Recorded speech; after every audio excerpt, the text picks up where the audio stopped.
Welcome back again, guys. It is Kasim. I hope all is well. I hope this week has been treating you good. I hope you've been healthy and all the other things that make life worth living. I want to talk about and share with you some thoughts on questions. Let me begin off with this. I wrote down here that your life will be determined by the quality of the questions that you ask. And I agree with that. I really do. Many years ago, I read a quote, and I'm going to paraphrase the quote, so stay with me. And it was by John Maxwell. John Maxwell, I was reading one of his leadership books. This is at the period in my life where I was going through a lot of transformation. I was looking to redeem myself. I was looking really to try and figure out, how can I achieve the impossible? How can I transform my life from living in a place of shame, from living in a place of guilt, from living in a place of insufficiency, of not feeling like I'm enough, of not feeling like, like I've accomplished that which I wish to accomplish. How can I stop myself from living in that space to living in a place of joy, abundance, success, fulfillment, right? Excitement. How could I live in that place? And that path led me to reading a lot of John Maxwell's books. And much of those books, of course, were talking about leadership and how I can improve my life. And in one of his books, John Maxwell said that, and I'm paraphrasing what he said, that you can usually trace successes and failures in your life based on the quality of the questions that you ask and to certain types of people who you had in your life at that time. And I agree with that statement. Like, if you think about the amount of times when something has gone wrong in your life, I bet you can trace it back to either somebody did something to you or you did something to somebody, and that resulted in the downfall of a certain area of your life. On the other hand, if you think about success and you think about some of the positive aspects of being, whether that be joy, excitement, friendship, it be living in a state of gratitude. Many of those experiences and those positive emotions have come from and can be associated to somebody else. You met somebody who started mentoring you. You met somebody who you helped them achieve their greatness. You helped somebody recommend a book to them, and that unlocked something in them, right? And so on the other side of that, of course, is a lot of this change, whether it be failure or success or decline or increase, also is determined by the quality of the questions we ask. And I've come to realize that a lot of us really don't make quality questions. In fact, most of us don't make or ask questions, we make statements, is what I would say. And I used to be in that place. I used to be in that place all the time where I used to make a lot of statements. Well, this is what the police are like. This is what white people are like. This is what women are like. This is what those kinds of men are like. This is what society is like. And the problem with that is it doesn't elicit any kind of emotion within ourselves. And if you look at what makes progress or change or transformation in anything, it is usually people who are emotional, right? Whether that be they're disgusted with their behavior, they are angry of the way they've been treated, discriminated, harassed, they are protective because of their values or because of their what they built, right? They're motivated because there's something that they fear becoming or achieving or not achieving, but they're also inspired in order to move forward, in order to build, in order to realize and manifest that which they see in front of them. And so emotions play a huge part in either this success or the failure in our lives. And I've come to realize that a lot of us don't ask questions, which then in turn would elicit certain emotions, which would get us to actually do the things that we say we want to do and realize the things that we say we want to realize. And I'm thinking about that. And I think part of the reason why we don't ask questions is because when you ask a question, you inherently have to humble yourself to saying that you don't know the answer. In order to say what is wrong with something, or how can we solve something, or what is the issue here, or where is the gap that can be bridged, you have to be humble. And I've come to realize, and both looking at myself and other people, that a lot of people don't want to be wrong. A lot of people would rather go in the wrong direction and fall off a cliff than stop going the right direction if it's been recommended by somebody else. In other words, people no longer seek to be right, people seek to not be wrong. Right? People don't seek wisdom, people just seek to make their point. And I think there's a lot in that. There really is a lot in that. But I think a lot of us, of course, going back to the humble aspect of it, is a lot of us, we don't want to be humble. But then on the other side of that is when you ask a question, inherently, you're then going to have to go out and try to solve and answer that problem, which is, of course, why I ended up reading John Maxwell's books on leadership. Because as I started asking questions, I found myself in a position where I started getting answers back. And when you start getting answers back, you now have a problem, because you can either do something about something or you basically ignore it. And the thing that I have found is things don't just sort themselves out. Right? If you leave a garden by itself, the garden isn't going to magically going to be fruitful, and is not gonna not grow weeds. You've actually got to participate, and you've got to be active in trying to cut the weeds and cut the grass and cut the hedges. Like it is a forward moving activity that has to be engaged. And I think a lot of us, we don't want to do anything. In fact, this goes back to something that I said in a previous video, which is that we're living in an age where people don't want to build anything. It is effort. Everybody wants to microwave everything. And the way that I see it is, it's interesting. Going just attached to this, at the moment I'm writing a PDF which I'm going to be giving out to people about the books you can read if you didn't go to university. And in one of those books is called The Compound Effect. I'm only saying this because I was reviewing and writing the synopsis for the book. The Compound Effect by Darren Hardy. And one of the reasons why I recommend that book is because so many people want the overnight success. So many people want to microwave success. So many people want the results, but not the process.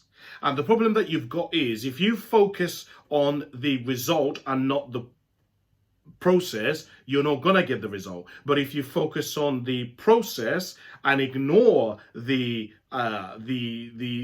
result, you will automatically get the result that you're looking for, right?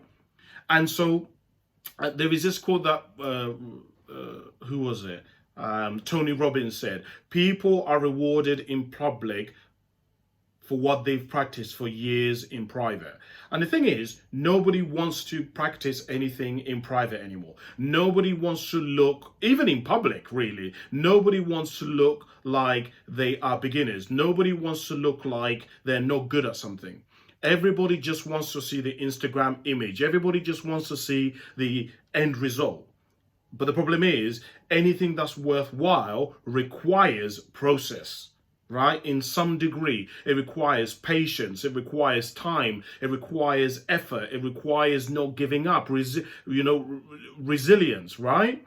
It's not easy. And I've come to realize that a lot of us don't want to deal with questions because questions lead to us humbling ourselves. And in that humbling of ourselves requires that we actually go out and try to solve something. But also thinking about this on the other hand is that, and I'm talking about this now more from sort of like a counseling perspective. One of the things that I've come to realize is that when you ask questions, sometimes you can find out answers that you don't want to hear, and answers which are unsolvable. So, for example, I say to people all the time that I'm writing a book about how to become a man.